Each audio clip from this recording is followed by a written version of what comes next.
bienvenida en el estudio de los desayunos de 24 horas a Pablo Arosemena, presidenta de la Federación de Cámaras de Comercio del país. Buenos días, Pablo, bienvenido a nuestro programa.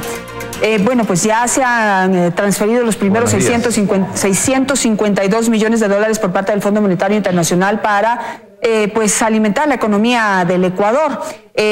Parte del plan del gobierno nacional es ayudar a que las empresas e industrias del país puedan pues de alguna manera conseguir más competitividad, ser más productivas y de esa manera dinamizar la economía. ¿Cómo lo ve? ¿De qué manera puede contribuir la empresa nacional, el comercio y qué necesitan del gobierno?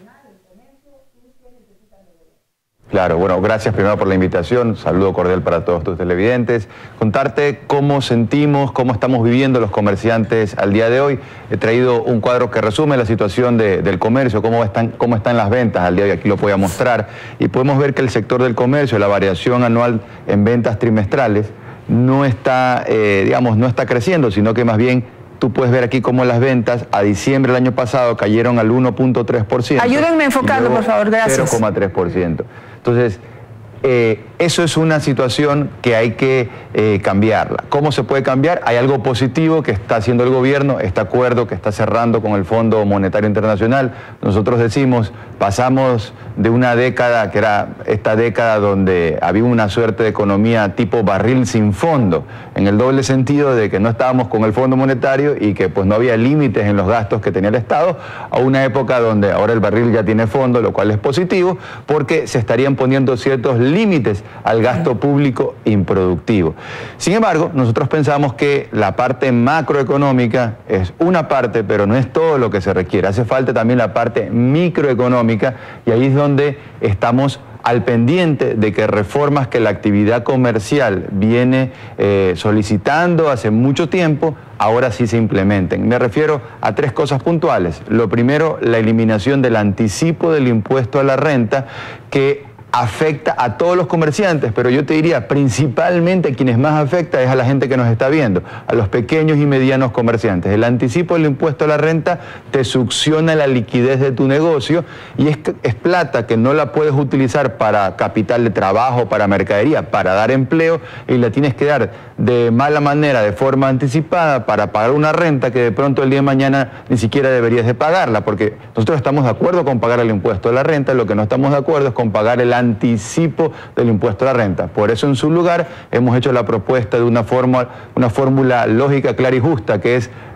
renta ganada, renta pagada. Entonces, ese es un impuesto que es una herencia del correísmo, que hace muchísimo daño al comerciante, que automáticamente eliminarlo puede contribuir a generar más y mejores empleos. Lo otro es el impuesto a la salida de divisas, que ese a quien más golpea es al consumidor, y consumidores somos todos los ciudadanos, porque es lo que encarece todos los productos. Y por último, el complemento pensamos que le hace falta a la parte macro. En el ámbito micro son estas facilidades en las modalidades de contratación. Lo hemos conversado en algunos momentos aquí en otros ámbitos, pero es sumamente importante que Ecuador se ponga al día con tener un esquema laboral moderno. Creemos que con estos complementos en el ámbito microeconómico, las cosas buenas que está haciendo el gobierno en la parte macro con respecto al acuerdo con el fondo se pueden complementar y podemos salir para adelante. Bueno, la parte laboral, el mismo gobierno ya ha manifestado que estaría dispuesto a pensar en qué alternativas se puede tener, principalmente para integrar a muchas más personas al sistema laboral formal. Sin embargo, también se ha dicho que no se podrán violar los derechos de los trabajadores, que en términos generales, y usted me dirá si está de acuerdo también, pues están todos en esa línea para poder llegar a esos acuerdos. Quisiera preguntarle sobre una medida puntual que todavía no ha sido anunciada por el gobierno, no sabemos si la va a anunciar y si va a contemplar esa posibilidad, pero el gobierno también necesita liquidez. Esa es parte de las exigencias que el Fondo Monetario Internacional seguramente incluirá en esa carta de intención. Y para conseguir esa liquidez, pues ha dicho que va a disminuir el gasto público, disminuir la burocracia, va a entrar a trabajar en las empresas públicas, etcétera. Pero también se ha hablado de la posibilidad de incrementar el IVA. ¿Qué piensa el sector comercial?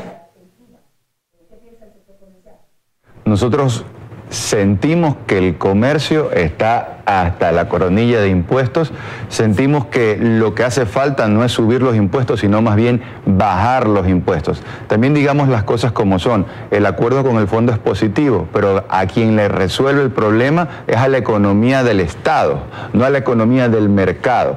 Es decir, ahora lo que hay que preocuparse es de la microeconomía, cómo resolverle el problema a la gente que nos está viendo. Y subirle los impuestos no le resuelve el problema a nadie. Al contrario, nos complica la vida a todos. Entonces, ahí nuestra posición es muy clara. No hay que subir impuestos, lo hemos dicho siempre. Insistimos, más bien habría que bajarlos. De hecho, hoy estamos 19 de marzo. Mañana es 20 de marzo y es un día importante porque es el día que la Cámara de Comercio de Guayaquil, la Federación Nacional de Cámaras de Comercio del Ecuador, ha calculado con un estudio técnico como el Día de la Libertad Tributaria. ¿Qué significa eso? O el Tax Freedom Day. Eso es básicamente pues el día que los ciudadanos en el Ecuador dejamos de trabajar simbólicamente para el Estado y empezamos a trabajar para nosotros mismos. Toma un trimestre en el Ecuador este Día de la Libertad Tributaria. Aquí he traído un par de cuadros. Día de la Libertad Tributaria, 20 de marzo, los impuestos se llevan casi un trimestre del trabajo.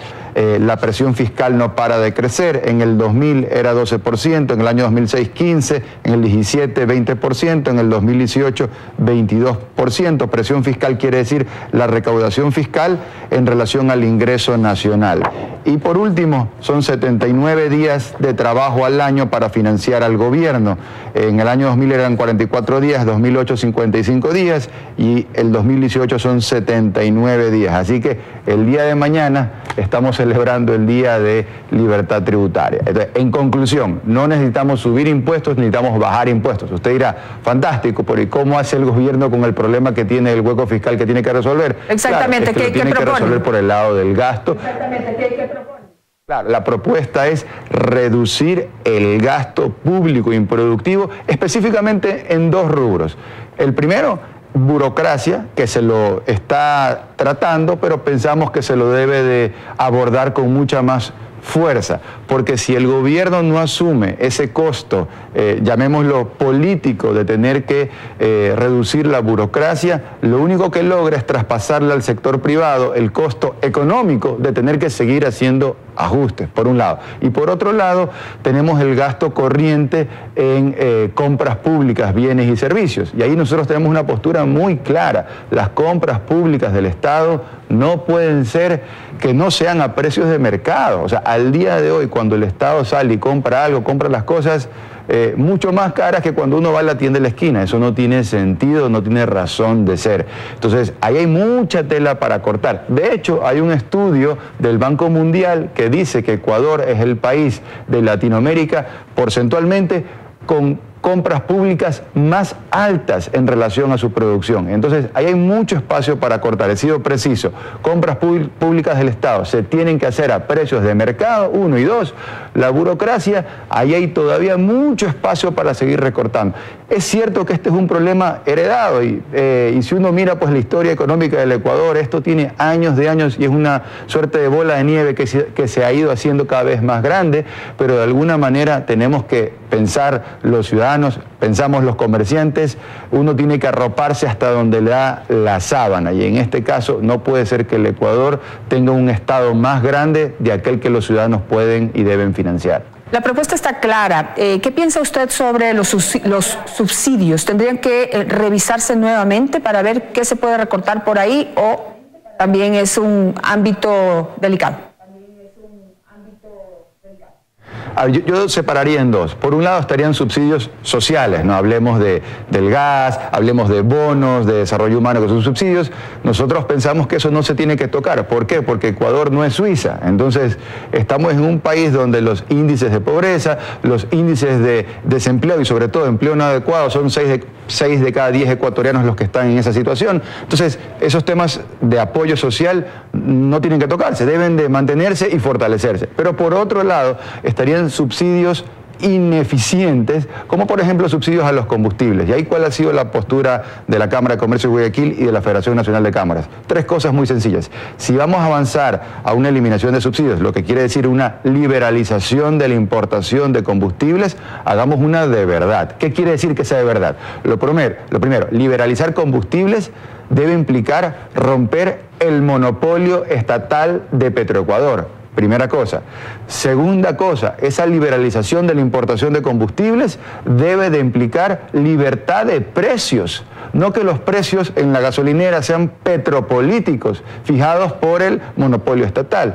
Y lo tercero, cuidado, nos hacen la zapada de que dicen, sí, liberalización de combustibles, sí, no hay monopolio, sí, hay libertad de precios, pero el Estado el día de mañana le clava un arancel, le clava un impuesto a los combustibles, como lo hace con los autos. Usted en el Ecuador puede importar autos, pero luego te clavan un arancel que lo hace inviable. Y en el Ecuador un auto por tanto impuesto es un 2 por 1 al revés, ¿no? Pagas 2, pero solamente te llevas 1 porque el Estado se lleva la plata para los impuestos. Entonces, la postura nuestra es, si se cumplen esos tres requisitos, una liberalización de la importación y comercialización de los combustibles puede ser muy positiva para el Ecuador. Después de todo, estamos hablando del agua tibia, de cosas que ya se han descubierto en otras partes y que funcionan muy bien. Entonces, esa es la visión nuestra y ahí hay mucho espacio y ahí todavía tela para cortar. Entonces, pero me parece que, como decía Maritain, para unir hay que distinguir, hay que saber que hay subsidios que no se deben tocar, como los sociales, y hay otros que se deben de tocar, pero hacerlos con la visión correcta, con una visión liberalizadora integral. No hacer las cosas a medias, porque si no las cosas quedan igual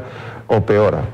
Los 10.200 millones de dólares que los multilaterales nos van a prestar, de los cuales ya 4.200 millones han sido aprobados por el Fondo Monetario Internacional y 650 millones de esos 4.200 millones ya están aquí en el Ecuador, ahora pues eso teóricamente no se puede gastar en gasto público, valga la redundancia. ¿En qué se debería invertir de acuerdo a su criterio?